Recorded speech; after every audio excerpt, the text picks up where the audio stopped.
अध्यक्ष महोदय, कैलासभाऊ कोळंबकर, आपले मी मनापासून अंतकरणापासून मी आभार मानतो. देवेंद्र साहेबांनी काल अर्थसंकल्प मांडण्याचा प्रयत्न अध्यक्ष देवेंद्रजी साहेबांनी अर्थसंकल्प मांडल्यानंतर संपूर्ण 1 तास 24 मिनिटं ते संपूर्ण मांडायला त्यांचा वेळ गेला. संपूर्ण मी ऐकत होतो, पण जे पाहिजे होतं पोलीस हाऊसिंगचा जो अत्यंत महत्त्वाचा माझा प्रश्न आहे साहेब, आज नाही म्हणतात 2 ते 3 वर्ष या पोलीस हाऊसिंग व्हावं यासाठी मी मनापासून मी प्रयत्न करतो आहे आणि देवेंद्रजी पण त्यांना साथ देत आहेत. साथ देत नाही आहे तसं ना, साथ देत आहेत, परंतु काही गोष्टी अशा आहेत, काही अधिकारी जाणून बिजून खो घालण्याचा प्रयत्न करत आहेत. माझा आरोप आहे अधिकाऱ्या साहेब प्रयत्न करताय आणि अधिकारी काही अशा पद्धतीने खो घालण्याचा प्रयत्न करत आहेत.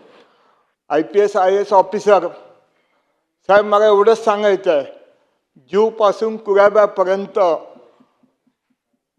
ज्या मोक्याच्या जागा होत्या त्या सगळे ह्या अधिकाऱ्यांनी कॅप्चर केल्या आहेत आणि तिथे ते राहत आहेत. 1800-1400 कार्पेटमध्ये राहत आहेत. त्यांची पण बायका मुलं सुखी राहिली पाहिजे. माझी विनंती आहे साहेब, हो जरा अध्यक्षांना मी सांगतोय जरा थांबा, मेहरबानी करा जरा. पण अशा पद्धतीने ज्या पद्धतीने काही गोष्टी मी सांगतोय, माझी विनंती आहे साहेब, आणि ज्या पद्धतीने ह्या लोकांनी हे केलं आहे, बुकिंग केलं आहे, त्यांची बायका मुली सुखी राहायला पाहिजे, तेही सुखी राहायला पाहिजे हा मताचा मी आहे. परंतु ज्यांच्या खांद्यावरती उभे राहून जे ॲडमिनिस्ट्रेशन सांभाळत आहेत, हा माझा पोलीस बांधव तो असाच आज का ना त्यांना हक्काचं घर मिळत आहे. त्यांना हक्काचं घर मिळावं, शासकीय भावात द्या, मी असं म्हणत नाही, पण GR काढणार म्हणून साहेब सांगतायत, परंतु हे लोक GR काढण्यात उशीर करतायत. साहेबांनी कमिटी नेमली, कमिटी नेमून सुद्धा ह्या लोकांनी 3 मीटिंग घेतल्या. 4थ्या मीटिंगला ह्या लोकांनी मला त्या मीटिंगला आमंत्रण दिलं. त्या मीटिंगमध्ये ह्या लोकांनी डेव्हलपमेंटचा काहीच इश्यू नाही. मग मीटिंग कशाला घेतली तुम्ही? डेव्हलपमेंटचा तुम्हाला इश्यू घ्यायचा नसेल तर मीटिंग का घेतली तुम्ही? फक्त कुठेतरी सामान्य जनतेला फसवण्याचे धंदे काही अधिकारी जाणून बुजून करत असतील तर माझ्या ह्या गोष्टीला निषेध आहे.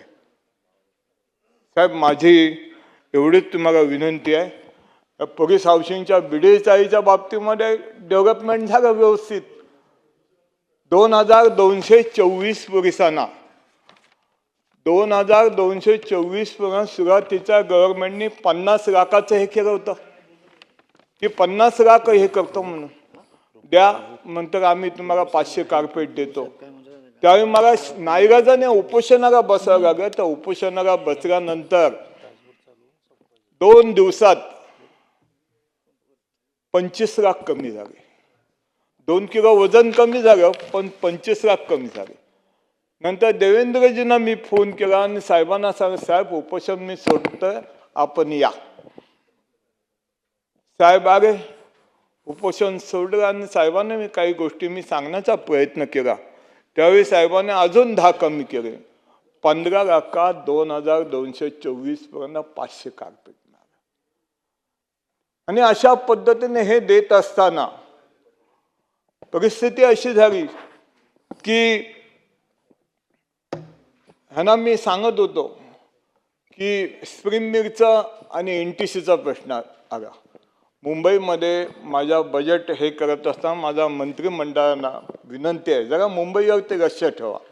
ग्रामीण भागात महाराष्ट्रात संपूर्ण ठिकाणी हे आमचे मंत्री दादा पण इथे बसले आहेत. महाराष्ट्रात तुम्ही लक्ष देता, पण मुंबईवरती पण थोडं प्रेम कमी करू नका. आमची विनंती आहे तुम्हाला. का आमचे एकनाथ शिंदे साहेब पालकमंत्री आहेत, मुंबईवरती प्रेम थोडं असू द्या आणि त्या पद्धतीने हे काम झालं पाहिजे हा मताचा मी आहे.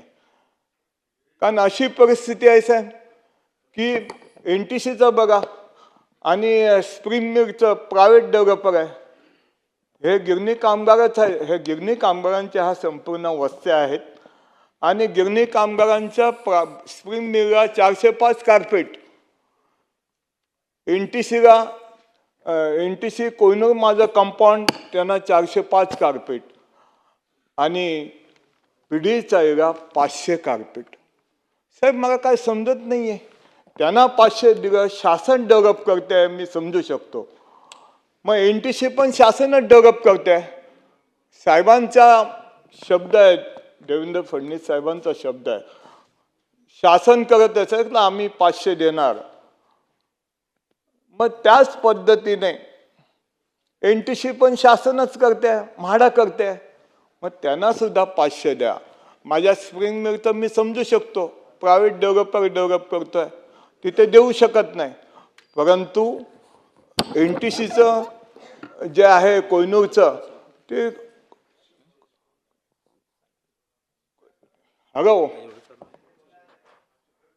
कोहिनूरचं जे आहे प्रायव्हेट होत नाहीये, तर त्यांना तुम्ही हे करा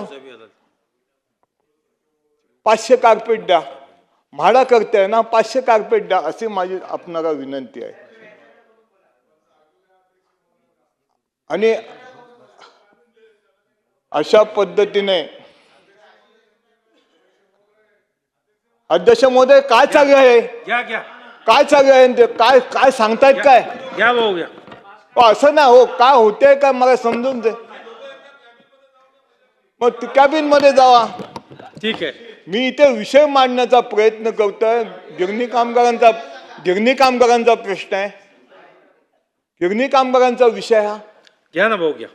हा एक तर ग्रामीण भागामध्ये तुम्ही लक्ष देता संपूर्ण, पण मुंबईमध्ये ज्या पद्धतीने मंत्री महोदयांनी लक्ष दिलं पाहिजे त्या पद्धतीने दिलं जात नाही, हे दुःख आहे माझं. नाही बाबा तुला नाही माहिती राजा, तरी मी अध्यक्षांना माझी विनंती आहे की माझे महत्त्वाचे पोलीस बांधवांचा जो प्रश्न आहे तो देवेंद्रजी साहेबांनी सोडवा आणि ह्या पोलीस बांधवांना न्याय द्यावा, एवढी हाऊसमध्ये मी विनंती करून मी माझे 2 शब्द पूर्ण करतो. जय हिंद, जय महाराष्ट्र. ABP माझा, उघडा डोळे बघा नीट.